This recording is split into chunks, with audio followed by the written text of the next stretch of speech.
Hello everybody and welcome to another video, and today we're going to be looking at an artist I've never heard of before, but I saw this pop up on my YouTube suggested videos and thought, you know what, this sounds interesting, I'll give it a look. And I'm going to be looking at an artist or a band called Nini Music, or Nini, I'm not sure how it's pronounced, and it was described as I think it was Taiwanese folk metal. Now, obviously, I've covered a lot of different sort of folk metal bands in the past. I've done Mongolian, I've done Indian. You know, I've done several different kind of folk metal bands in the past, and this one intrigued me because there's one band I particularly like from Taiwan called Chthonic, and they use a lot of traditional Taiwanese musical instruments in their music, and judging by the thumbnail picture, so does this artist. So I thought, I'm curious, I want to give this a look. Now, I tried to do some research on the artist, didn't really find very much, unfortunately, but I did find some. So what I can tell you is Nini grew up in Taiwan and has played and studied Chinese traditional folk instruments for over 20 years. She has toured Europe, the USA, Canada, China and Japan, and all of her home island playing in orchestral as well as rock settings. Nini is now on a journey to create her own unique sounds with the use of her traditional instruments and share them with the world. Nini's music blends the sounds of her instruments, and I'm probably going to pronounce these horribly, so I do apologise. The Sansha, the Ran, the Lukin, and and she wants to mix all this with contemporary sounds of rock, metal, and EDM. Nini was able to shred her way to victory in the 2021 Gamers Got Talent competition live on Twitch TV.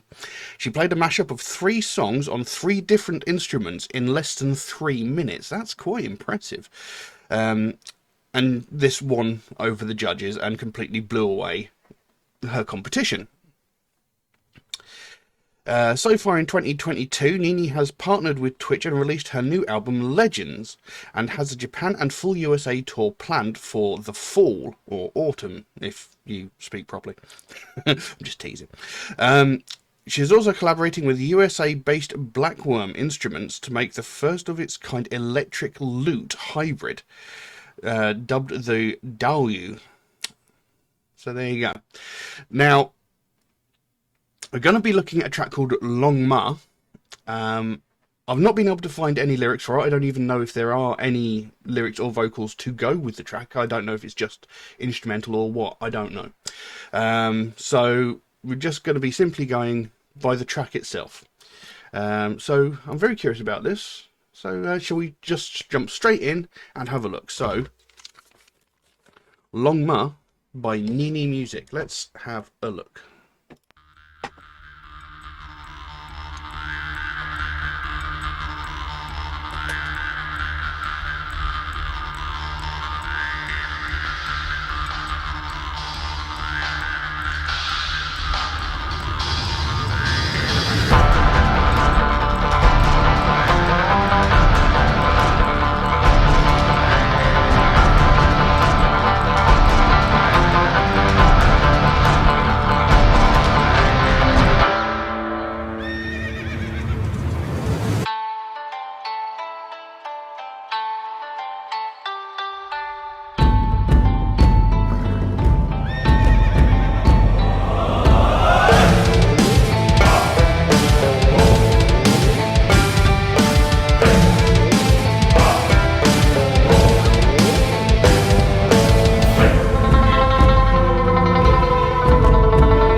And there we go.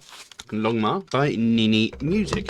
Now, I will say, I do love it when I hear these traditional instruments used in music. You know, I love the sound of these Taiwanese and Chinese instruments. I think they have the most amazing sound because you don't find that sound in any other instrument in the world. You know, it, there's a very specific sound to these instruments, and it's just amazing.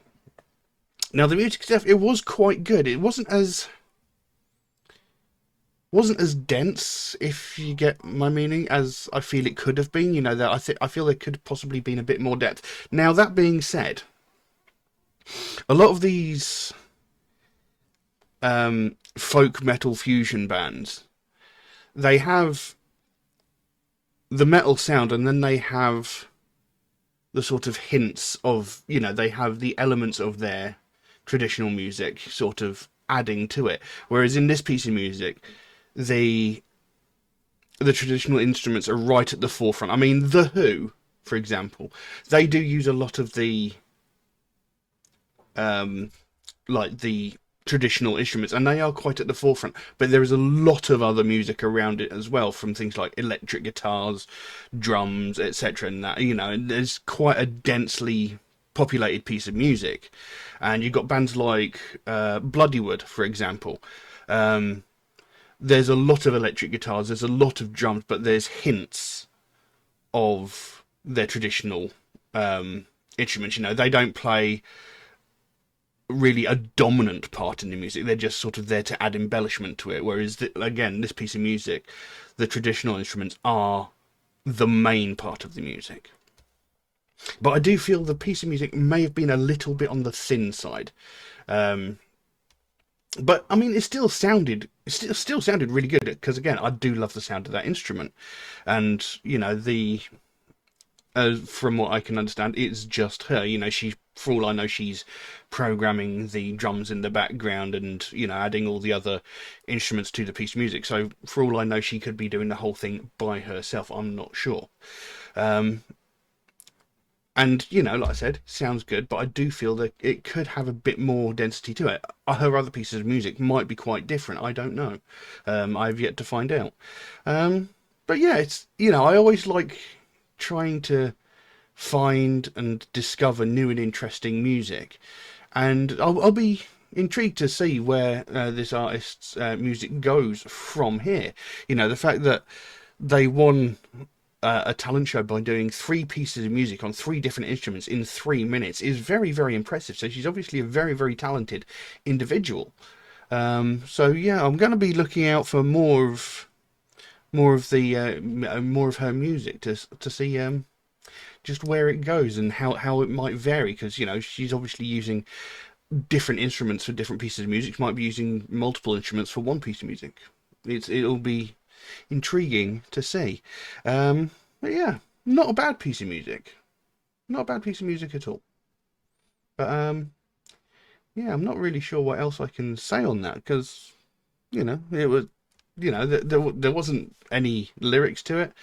It was a beautifully shot video, you know, and it did sound very nice. So yeah, I'm going to leave that as it is. Thank you all very, very much for watching, and I'll see you again soon. Bye bye.